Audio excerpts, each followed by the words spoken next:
You're walking home from a bar, you're in New York City, you're walking home, and then guess what? It starts raining, you start running up to the door, you get those keys out, you start jingling it, you can't get the key in the door. You know how it's never the first key that you pick. All your keys look alike, and you're just like, oh, I gotta try 3 different keys before I get the door open. Feel something on the back of your head, and you hear, give me your money. What's going on, everybody? My name is Clayton, and thank you so much for joining my channel. Guys, if you haven't already, please subscribe, turn that notification bell on. You'll get videos every single time I upload. Like this video, smash that like button so hard that you break your phone screen, send it to this address, and I will order you a new iPhone 13 when they come out. So I know what you're thinking, Clayton, what was that at the beginning?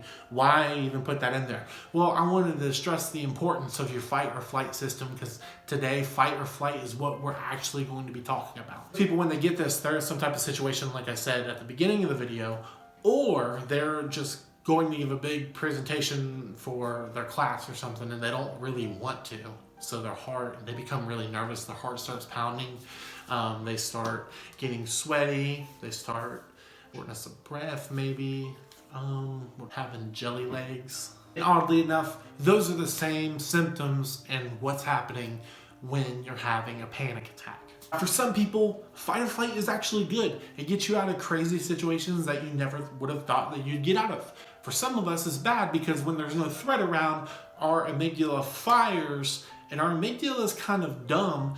It doesn't realize, hey, there's nothing wrong here. There's no threat anywhere. Why are you firing?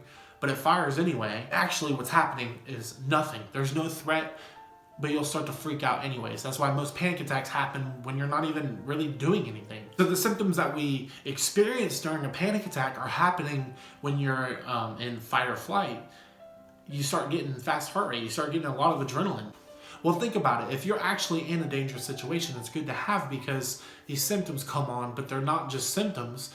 The heart is starting to beat faster. It's pumping adrenaline. It's you're getting ready to run, or you're getting ready to fight. So your body's actually pushing blood to your vital organs a lot more. That's why you have some reduced blood flow where you don't really need it.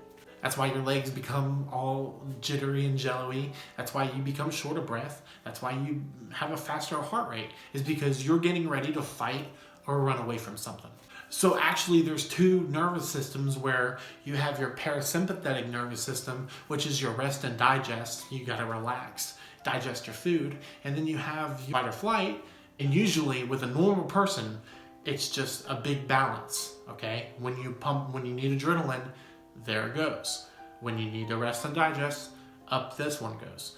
But when you have a mental disorder, your fight or flight will actually take over your rest and digest, and it will dominate. So you'll have a lot more anxiety symptoms and panic attack symptoms whenever you're just resting and digesting, because it's dominating the rest and digest nervous system. This can lead to a lot of people that suffer with anxiety to feel like they're stuck in the fight or flight system. How do you reverse this? Well, the treatment to whatever your specific disorder is. So if you have panic disorder, you need to follow the therapist's guidelines of what they want to do for your treatment specifically. If they want you to take an SSRI, do that. And if they want you to do CBT, do that as well. Those things can kind of help balance the rest and digest and the fight or flight. But it becomes exhausting for people with fight or flight because they're pumping so much adrenaline in their body at all times, even when they're just relaxing. And they have no reason to be anxious. And this is why so many symptoms happen when you feel like you shouldn't be anxious. Like when you're in a non-anxious state, your body is actually still anxious because your body is still being dominated by your fight or flight system, and it's causing these anxiety symptoms. So then it leads to even more worry and more panic when you have anxiety symptoms and you don't even, I'm having a panic attack symptom, but I'm not having a panic attack. Why is this happening? Well, that explains it. So many symptoms can be explained simply by fight or flight. Fight, I'm not running, or flight. Do you want to fight the threat, or do you want to run away from the threat? So what's best to do if you are having a panic attack? I always felt that it's good to just kind of sit down, ground yourself, don't run away from it. Also, when these fight or flight symptoms come on, I do realize when they come on, and I just kind of tell myself that these symptoms are very uncomfortable, but they're not dangerous in any way. So they're uncomfortable but not dangerous. I'm alert, but I'm not anxious. Try to realize that so many people are going through the same fight or flight symptoms that I'm going through. Well, anyways, guys, I hope that video reassured you just a little bit about your fight or flight symptoms, and if you feel like you're stuck in fight or flight and you just can't get out of it, I know it sucks, and I know that it's something that can be worrying, but it's really not. It's very, very uncomfortable, but it's not dangerous. You guys are going to be okay. If you are stuck in fight or flight, drop a comment. Let me know how you personally deal with your fight or flight symptoms, or if you feel like you are stuck in fight or flight.